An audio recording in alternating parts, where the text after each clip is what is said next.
host, Cassandra Bodzak, and this is a show that teaches you how to take care of your body and nourish your soul through food, meditation, and helpful tips to help you create a life that lights you up. Today, I'm so excited. We're here for the first episode of Eat With Intention, and I thought, why not? We got to get started by showing you how to begin eating with intention. So this first episode is going to be really simple. I'm just going to give you 5 tips so that you can dive right in, and you can also use this as a reference to come back to at any time when you may have fallen off the path or need a refresher course. So let's start. The first thing you need to do to start eating with intention is to start bringing awareness to what you're actually eating. Sounds kind of silly, right? You're like, oh, duh. Well, how many of us don't consciously think about what we're eating? Probably more than we care to admit. How many days do we just go through on autopilot and you're picking up what's around the corner, or you're eating that same thing for lunch because that's what's always around, or that's where your coworkers go? So the first step is really just bringing that awareness to it. You don't have to change anything. Just start noticing your patterns around food.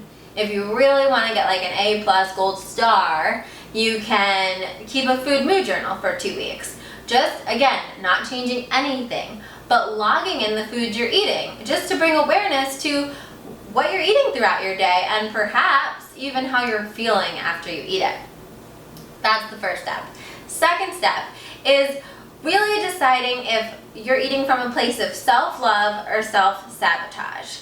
And this might seem black and white, but it's not always. It's not as easy as the cookie is self-sabotage and kale salads are self-love, no. Because think about it, it's not about what you're eating, it's the intention you're eating it with.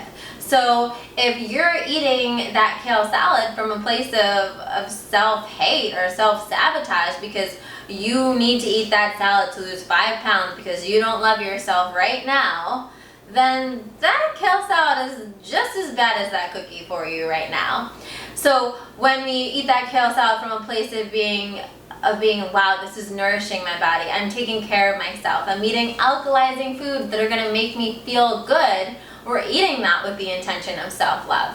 So again, just bringing awareness, don't have to change anything, just starting bringing that awareness with every bite. When you step up to the plate, is it with self-love or self-sabotage?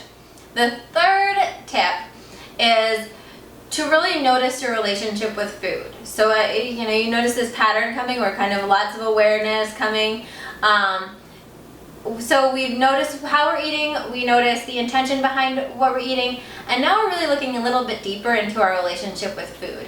I had a really messed up relationship with food for a really long time that I wasn't paying attention to. So simply by noticing, am I compulsively eating? Am I eating kind of junk food-esque kind of things for a couple days and then going to the polar opposite way and eating super healthy for a few days, or going on a fast because I feel guilty or I feel shame about what I've eaten? Am I eating in private? Just some warning signs, some things to think about, something perhaps to journal on. Again, just bringing that awareness. Where is my relationship with food at? And step 4 is, now that we know where our relationship with food is, or we have a better grasp on it than perhaps we did earlier, just bring in the willingness to see things differently. Just say, okay, so this is what it is. This is what it is right now. No judgment. That's what it is. It's fine. It's exactly what it's supposed to be right now, but now we can bring in that willingness to say, I know there's a better way. I know I could probably feel better. I know I could probably make better choices. I could probably have a more loving, nourishing relationship with food in my body. So let's just bring in that willingness. And through the magic of bringing that willingness, that's when we'll be guided to perhaps lunch places with healthier options, or maybe YouTube videos with really good recipes that will be easy for us to make and bring the joy back into feeding ourselves. So bringing that willingness. And the 5th step, certainly not the last step, but the 5th step in really just beginning and jump-starting this journey is to surrender. So I surrender to the universe. You could surrender to God. You could surrender to Martha Stewart. I don't care who you surrender to. Surrender to a power greater than you, because that's when we can really just say, okay, so this is what it is. I'm willing to see things differently. I want to feel better. I want to be healthier. I want to love my body. I want to love myself. And just fully surrender in that. Whether it's in a meditation, it's in a journal entry, it's just in your kitchen. It's totally fine. Because then once we surrender, then we can allow that divine guidance to come in that will lead us to the perfect food plan, the perfect health coach, the perfect recipe book that we need to keep this journey going. I hope these 5 tips were helpful for you.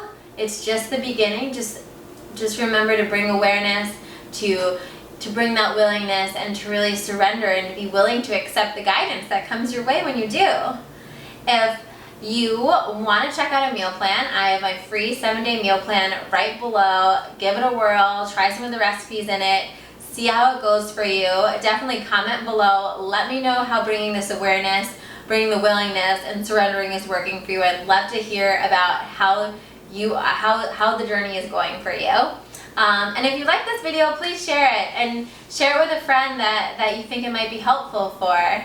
This was Eat With Intention. I'm Cassandra Bodzak, and stay tuned every Wednesday here on YouTube for more videos. Thanks, guys.